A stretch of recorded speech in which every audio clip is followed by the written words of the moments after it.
Itu saya ambil dengan konsekuensi kuliah. Kuliah artinya ada pertengkaran. Dan hanya dalam pertengkaran, kejujuran itu bisa diucapkan.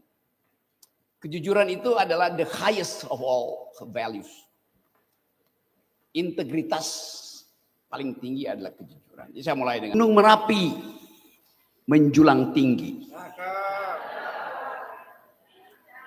Menunggu tiba Datuk Maringgi.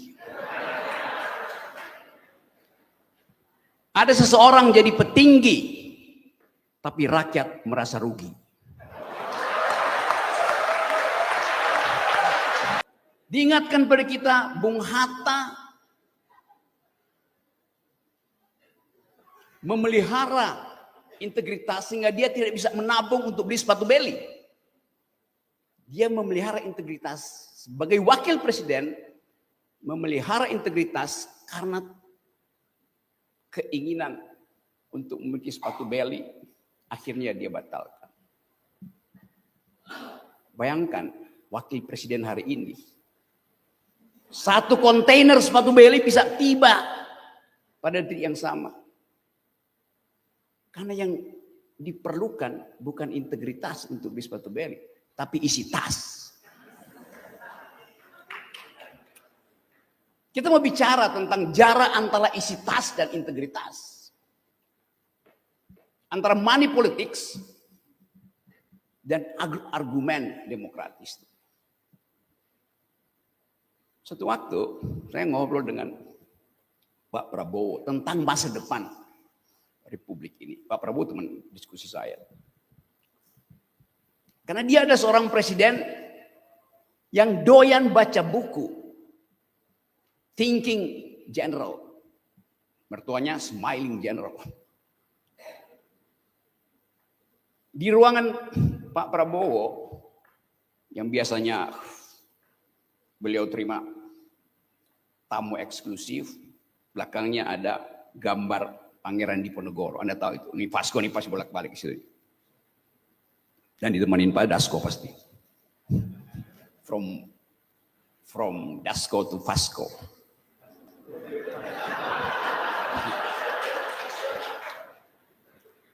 Dalam satu percakapan di belakang meja kita ngobrol dengan Pak Prabowo, ada buku judulnya Disruption, ditulis oleh Francis Fukuyama.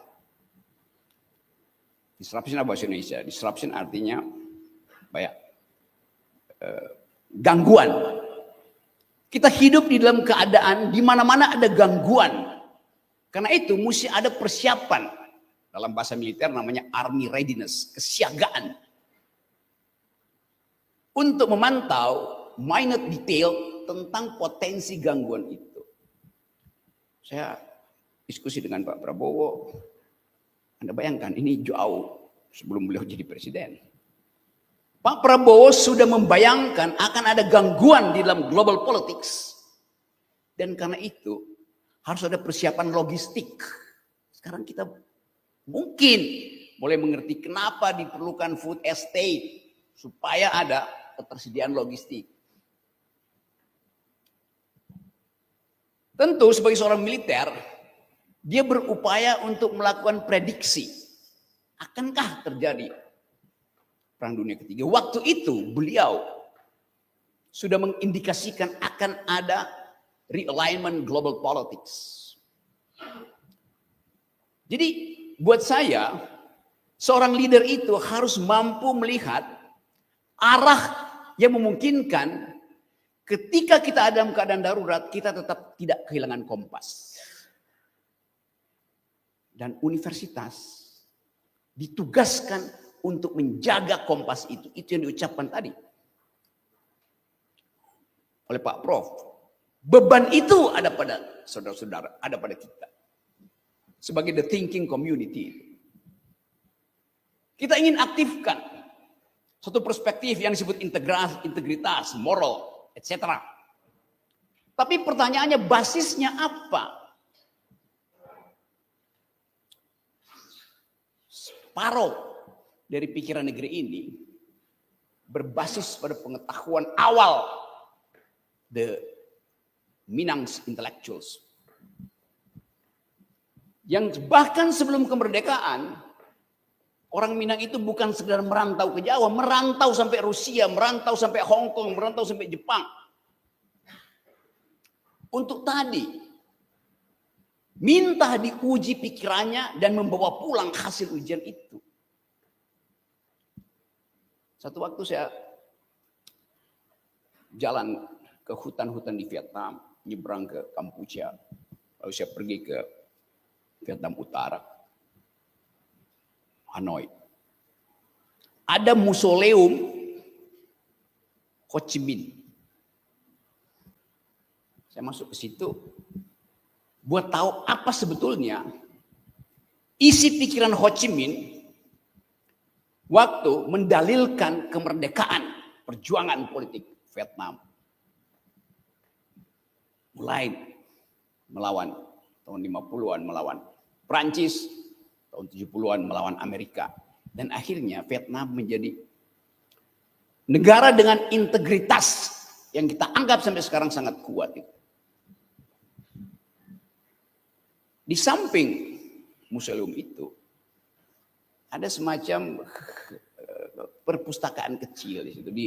Ada memorabilia dari Ho Chi Minh, waktu dia masih jadi pejuang, ada ditanduk juga seperti Pangeran Diponegoro.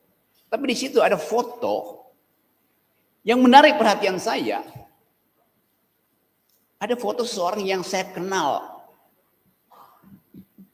profilnya. Seorang yang menulis buku Naar de Republiek, menuju Republik. Seseorang yang makamnya itu sangat sederhana. Dan kita nggak pernah tahu apakah makamnya itu atau tidak. Seseorang yang dicatat pikirannya di dalam Marxist Encyclopedia. Namanya Tan Malaka. Fotonya itu ada di Vietnam. Di dalam foto itu dia sedang berdiskusi dengan seorang tokoh lain, seorang intelektual. Yang bagi mahasiswa FISIP sekarang, bukunya itu banyak dicetak ulang, dibaca ulang. Prisoner Notebooks, catatan dari penjara. Yang ditulis dalam bahasa Itali, diterjemahkan tahun 20-an, 30-an dalam bahasa Inggris, lalu jadi viral. Sebagai tempat anak-anak muda mengambil inspirasi tentang hubungan antara pekerjaan politik dan pekerjaan akademis. Penulisnya namanya, siapa yang bisa tebak? Yo, banyak betul. Antonio Gramsci. Yang dipenjara oleh Mussolini. Karena beroposisi pada fasisme. Meninggal di penjara. Antonio Gramsci ada pemimpin Partai Komunis Italia yang menolak mengikuti jalan ortodoksi Marxis, itu revolusi, dan dia memilih untuk berargumentasi di parlemen, force of the better argument. Karena bagi Antonio Gramsci, seorang intelektual itu harus memenangkan perdebatan akademis di parlemen untuk memperoleh legitimasi pertama kali dari kalangan intelektual. Karena bagi Gramsci, politik itu adalah urusan kaum intelektual. Dari awal kata politik dibuat oleh Aristotle misalnya. Politik adalah strategi untuk mendistribusikan keadilan. Bukan untuk menghasilkan keadilan, tapi mendistribusikan.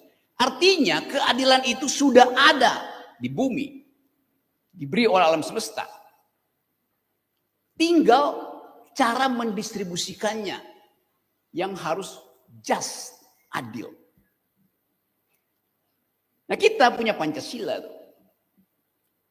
yang kita sebut sebagai kompilasi dari pikiran dunia. Pancasila itu tidak berasal dari Indonesia. Tapi dikompilasi oleh Bung Karno berdasarkan jumlah dan kualitas pikiran dunia. Jadi sebetulnya kampus punya modal untuk menghasilkan kembali pikiran yang bermutu. Karena Andalas bisa mengandalkan pikirannya pada the founding parents kita. Separuh dari founding parents kita datang dari Tanah Minang.